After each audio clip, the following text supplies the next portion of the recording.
What is going on, everyone?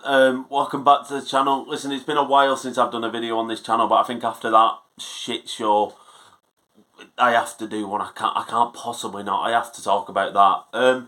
Listen, it's a bit upsetting in a sense because I genuinely think the production of that show was quite good. There was a few bits I didn't like, a few weird things that you don't normally see in boxing, but we all know this isn't traditional boxing. It's so unbelievably far away from traditional boxing. And fucking hell, it was absolutely insane. The first start of drama was when Ryan Taylor decided he wanted to turn into a goat and start headbutting someone. Just mental. Just fucking stupid. What are you doing? And I don't get it why you think that's okay. You can spinning back kick, you can elbow, you can do all sorts in MMA. You can do way more in MMA than you can do in boxing, and yet in MMA you still can't headbutt. So why the fuck are you doing it in a boxing ring? It was just ridiculous. And listen, he deserves to be disqualified, but he's thrown away a massive opportunity there. You know, you're boxing in front of thousands of people in an arena. You've possibly got millions. I don't know. Obviously, I don't know how many people bought the pay-per-view. You possibly got millions watching at home. You've got Anthony Joshua in the fucking arena, Derek Chisora in the arena. You've got an opportunity to win a fight, and you just headbutt him. And listen, if you've watched Ryan Taylor's YouTube channel for a while, you'll know he's not the sanest of people. He is a bit mad. I didn't expect him to be that mad, and I do feel sorry for the Showstar, the organisers of the event, because yeah, you know he's mad. You know he's done things that maybe he shouldn't have done in the past, but you shouldn't ever expect anyone to act like that. If it was me, he wouldn't be getting his purse. It's not me. Oh, I'm sure something will come out about that eventually. And he should come out and apologise. Not that it'll really matter. But I think he should do. Moving on. And I feel really bad for saying this. I cannot remember his name. But obviously the Vitali fight. Vitali's shit at boxing. And when I say I can't remember his name, I mean the guy he fought. Obviously not Vitali. Listen, how Vitali got onto this show in the first place, I'll never know, because he's a piece of shit. I think everybody knows that. I don't have a clue how he got onto it. He can't box at all. I didn't see a single bit of technique from him. Didn't really look like he'd even trained, to be honest. And then, listen, Vitali was losing the fight massively. It wasn't even close. He just wasn't. I don't think he won a second of it. He can't box. He was cat pawing, meowing at him.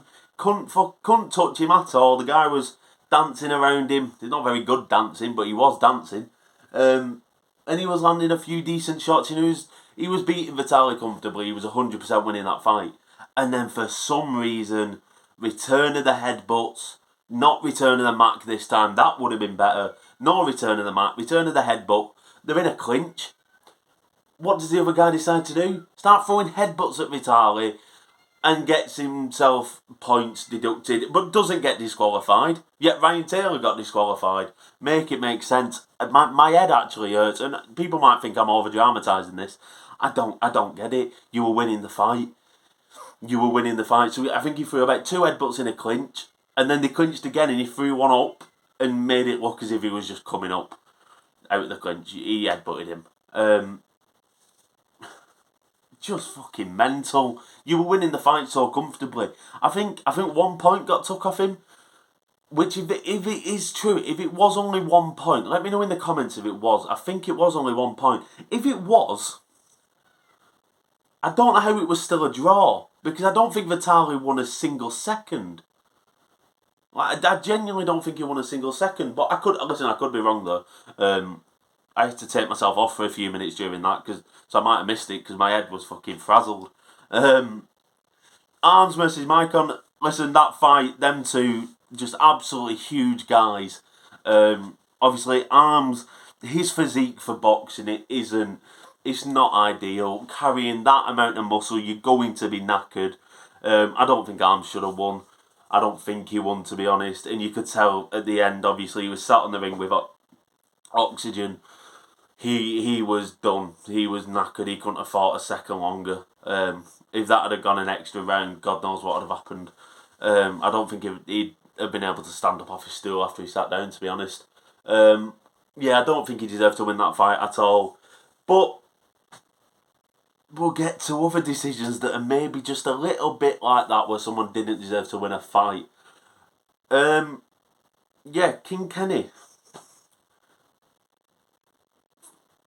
Listen, I remember seeing footage. I think he might have been sparring chunks of King Kenny a while ago, and he could not box in the slightest. He was turning his back. There was no technique in his punches, and he looked horrendous. On how impressed I was with both. In all fairness, both of them, King Kenny and Face Temper, I was so impressed, and I was biased going into the fight because I've watched Beta Squad, watched King Kenny. I wanted him to win. He fought well. He did. The reach of Face Temper, and don't get me wrong, King Kenny's got a really long reach, and I didn't until the weigh-in. I never realised how long his reach was. His arms are so long, but so's Face Temper, and I think that's what King Kenny really struggled with. He couldn't find the distance, and when he did, I think when he was landing, he wasn't getting out quick enough, and Face Temper was throwing back. I don't think he was throwing his punches in combinations enough. It was always one, two punches. Whereas when Face Temper was throwing, he was throwing in combinations, going down to the body. And for me, it was a 4-1. I think you could possibly, I'd have to watch it back again. You can maybe argue 3-2. But I'd say it was a 4-1 to 10. But listen, I'm happy for King Kenny. Obviously, he's not going to say he thought he lost the fight. None of his mates are. Of course they're not. You're never going to do that. But I don't think he won the fight. But I was really, really impressed with both of them. So fair play. And I'd watch that rematch. I genuinely would. I was genuinely quite impressed. Moving on to the main event. First of all, who the fuck knew that Alex Wasabi was 31? I did not know that. I did not realise he was that old. I say that 31's not that old, but I thought he was like 24. I genuinely thought he was younger than Deji. He's old. He's not old. That's a bit harsh.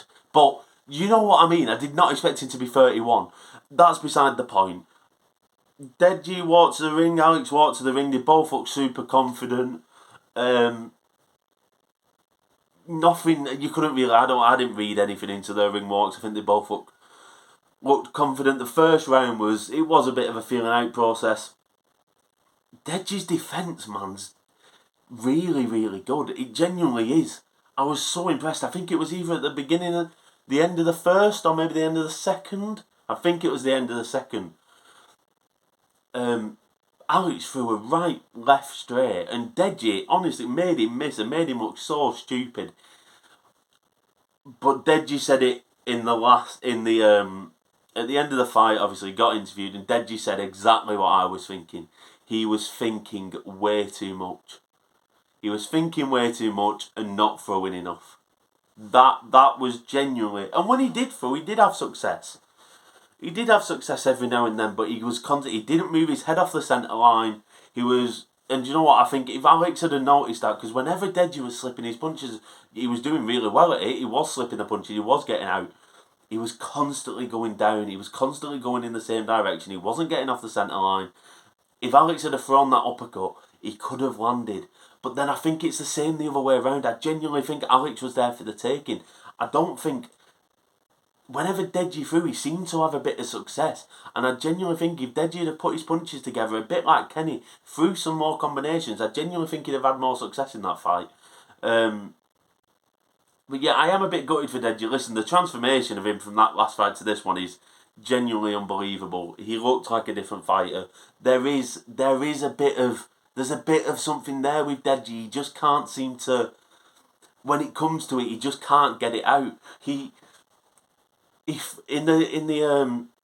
his last fight, he threw a lot more, and yeah, that may be because he knew he was going to gas. But if Deji had had moments like his last fight in this fight, I genuinely think he would have won. And that's no disrespect to Alex Wasabi. I think Vidal and Joe said it on commentary as well. Alex Wasabi was there for the taking. And Deji just didn't pounce upon that. He couldn't get his distance, and like I said, his head, whenever he was slipping, was constantly on the centre line. He couldn't get away in time. Alex was catching him, and again, Alex was throwing in combinations as well, throwing really well. And I was impressed with Alex. I genuinely didn't expect him to be as good as he was. But this card, we all know, it was fucking mental, and it didn't stop. Did it X stop? Why would it stop? It don't need to stop. Some absolute knobhead runs into the ring. I think was he shouting out his Instagram or his TikTok? And I know I mentioned the commentary before. Joe Weller said it perfectly. For some reason, in this generation, kids think all the things they can say online, they can do behind a computer screen. Certain few of them think they can do it in person and get away with it. That didn't happen. Showstar, if you do another event, hire new security. Because please tell me why Deji's strength and conditioning coach is having to come into the ring and throw the little bastard out of it. What are your security doing? So like I said at the beginning, that's one issue I had with the event because I didn't get it. Another issue, how many times do we need to tell the fans to fucking sit down? I'm sick of it. It's like they're doing the orky corky. I didn't need to wear it. And I've never ever seen it in professional boxing, I've never seen it in white collar, amateur, YouTube. I've never seen it in any boxing. When you're introducing the fighters and the announcer starts saying what the other guy is going to do to the other guy. That was weird. I didn't need to hear, we constantly... What I don't get is that we constantly hear, at the weigh-in yesterday, when we get the final words, everyone goes, oh, talking's over, we don't need to talk anymore. And then we get in the ring, and the announcer's saying, Deji said he's going to knock him out in 60 seconds. We don't need to hear it. We don't. So Showstar, please listen to me. If you do another event, we don't need to hear that before the fight. It was weird. No one's ever done that. Don't do it again. Cheers.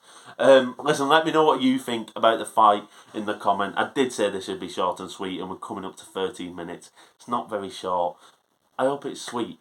Drop a like. Let me know what you thought in the comments. I think in the co-main, I don't think the right guy won. I'm sorry. I love King. I never said King Temper. I love King Kenny, but in my opinion, he didn't win that fight.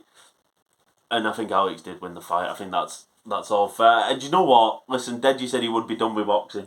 I think he could win that fight. I think he could have won that fight if he'd just done a few little things differently. But maybe it is time to call it a day for Deji. It doesn't seem to be his sport. He's put his all into it this time. You can see that.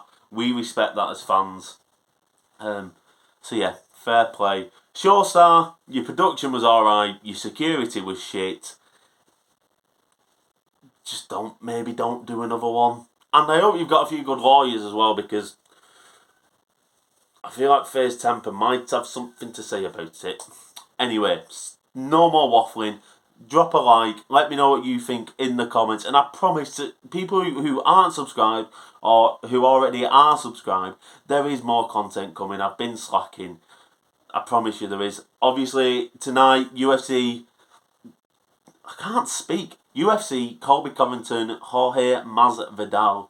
There will be a reaction to that fight tomorrow on this channel. So do not forget. Press that notification bell. Let me know in the comments what you thought about this event, and I will see you later. Don't go headbutting people. See you in a bit, guys.